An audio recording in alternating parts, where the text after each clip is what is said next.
ازيكم يا بنات؟ عاملين ايه؟ صلوا على النبي واذكروا الله. هنحضر 2.5 كوباية من الدقيق وهننخلهم كويس. تمام.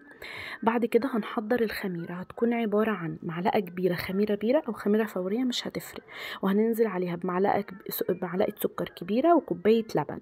كوبايه لبن تكون دافيه، او كوبايه ميه، او كوبايه نص لبن ونص ميه كده، يعني زي ما تحبوا، الموجود عندكم اعجنوا بيه.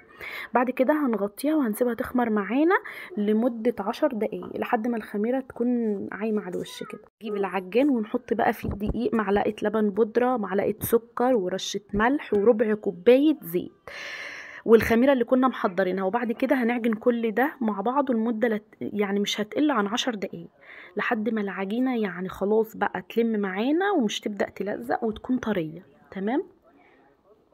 صلوا على النبي واذكروا الله.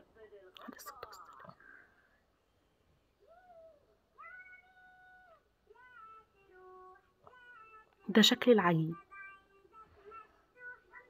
دي بعد ما لمت بقى خلاص، مش كانت بتلزق. احنا حطينا، انا على فكره حطيت عليها معلقه زيت وعجنتها كويس قوي عشان اعرف احطها في العجين. تمام، عشان مش تلزق في العجين يعني.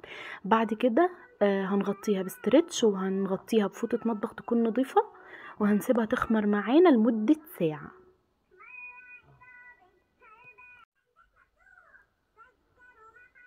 بعد ساعه بقى بنجيبها ونطلع الهواء اللي فيها بايدينا.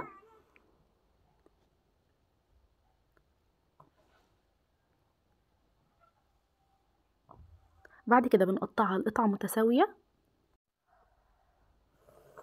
هناخد قطعة واحدة وهنغطي الباقي. القطعة اللي احنا اخدناها هنرولها، هنقطعها هي كمان لقطع متساوية. هنقطعها بقى لقطع متساوية ونكورها. هنغطيها برضو عشان مش تنشف. بعد كده هنجيب صينية فرن مقاس 30، وهندهنها زيت. هندهنها كويس اوي لحد الاحراف بتاعة الصينية عشان العجينة ما تلزقش. ونحط الكور اللي كورناها بالشكل ده، ونغطي كويس ونسيبها تخمر لمدة نص ساعة لحد ما تبقى بالشكل اللي انتوا شايفينه ده.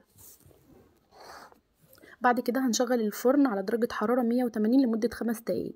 تمام. وهنجيب الصينية قبل ما تدخل الفرن ندهن وشها بمية او لبن، ونحط سمسم او حبة البركة بس. بعد ما طلعت من الفرن بقى هندهنها، هنشغل عليها الشواية تاخد لون من فوق. هي قعدت في الفرن معايا لمدة 25 دقيقة بالظبط، وشغلت الشواية من فوق يا دوب خدت لون. بعد كده دهنتها زبدة او سمنة عادي اللي موجود يعني. بعد كده غطيتها بفوطة عشان تبقى طرية. ده شكلها بقى هشة وطرية وطعمها تحفة والله. في ناس بتعجنها جبنة، لو انتوا حابين اعجنوها جبنة، يعني بيحشوها جبنة. تمام. بعد كده حطيت عليها عسل وعملت كوباية شاي، وتاكلوها بألف هنا. صلوا على النبي واذكروا الله.